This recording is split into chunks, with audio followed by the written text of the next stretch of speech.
अस्सलाम वालेकुम dear student. उम्मीद है आप ठीक होगे और आपकी लाइफ में अच्छा होता होगा।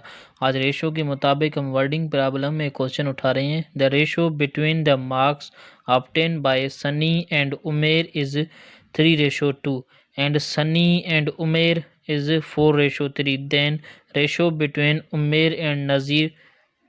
अब हमें निकालना क्या है बेटा, क्वेश्चन है कि सनी और उमेर की जो मार्क्स का रेशो है बेटा, वो रेशो एक 3 है और उमेर की रेशो का 2 है। और सनी की और नज़ीर की बेटा रेशो का जो मार्क्स का जो रेशो है बेटा वो 4 है सनी की, और नज़ीर की मार्क्स का जो रेशो है वो 3 है। Then ratio between Umer and Nazir. तो बताओ कि उमेर और नज़ीर के बीच में कितना रेशो निकलेगा मार्क्स का। तो बेटा अब क्वेश्चन ये था रेशो बिटवीन सनी एंड उमेर। तो हमें मिला हुआ है रेशो सनी और उमेर के बीच में रेशो मिला हुआ है।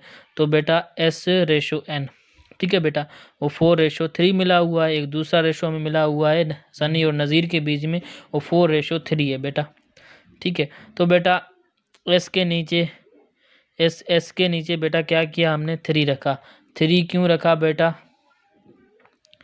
ठीक है बेटा, क्योंकि एस के नीचे बेटा रेशो है ना बेटा वो 3 है, ठीक है। सनी का रेशो 3 है बेटा, ठीक है। उसके बाद बेटा 4 बेटा, ये कहाँ से आया 4 बेटा, ये दूसरा सनी का रेशो है ना, क्योंकि बेटा क्वेश्चन में हमारा बताया हुआ है दूसरा रेशो।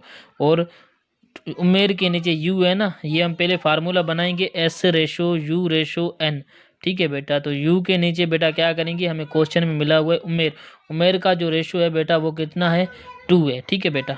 उसके बाद बेटा क्या करेंगे, और नज़ीर का जो रेशो है वो 3 रेशो है, ठीक है बेटा।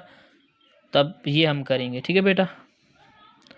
अब बेटा क्या करेंगे, क्योंकि अब बेटा जिसके नीचे 2 वैल्यूज होती है पहले हम उसको मल्टीप्लाई करेंगे, ठीक है। तो 3 को हम 4 से मल्टीप्लाई करेंगे तो 12 हो जाएगा बेटा। यहाँ बेटा 2 रेशो उसका मिला हुआ था, ठीक है बेटा, उमेर का, ठीक है बेटा। 2 रेशो हमें उमेर का मिला हुआ था बेटा, तो हमने यहाँ 2 रखा, ठीक है बेटा। क्योंकि बेटा जिसके नीचे टेबल खाली होती है तो क्या करेंगे, वो सेम ही जिसके नीचे 2 वैल्यूज होती है वो हम वैल्यू उसके नीचे रखेंगे। अब यहाँ टेबल खाली थी तो बेटा हमने यहाँ 3 रखा, ठीक है बेटा। उसके बाद बेटा क्या किया, अब इस 2 के नीचे 4 टेबल खाली थी तो बेटा यहाँ हमने 4 लिख लिया, ठीक है बेटा।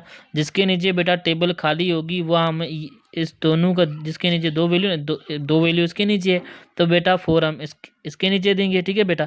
उसके बाद ये 3 है बेटा, वो इस टेबल के अंदर देंगे, ठीक है। अब बेटो देखो 3 की टेबल 4 को लगाएंगे तो ये 12 हो जाएगा। अब 2 की टेबल 4 को लगाएंगे तो ये 8 हो जाएगा, और 3 की टेबल 3 को लगाएंगे 9 हो जाएगा। तो बेटा रेशो बिटवीन उमेर एंड नज़ीर, देखो उमेर और नज़ीर में कितना निकला, उमेर और नज़ीर, ठीक है। उमेर और नज़ीर के बीच में बेटा, उमेर और नज़ीर के 8:9 निकला, ठीक है। उमेर और नज़ीर के बीच में 8:9 निकला। तो हमें निकालना था उनकी मार्क्स का रेशो जो है, उमेर और नज़ीर की मार्क्स का रेशो 8:9 निकला, ठीक है। उम्मीद है बेटा ये क्वेश्चन आपको समझ में आ गया होगा, अदरवाइज नहीं आया है तो आप बताना। जज़ाकल्लाह।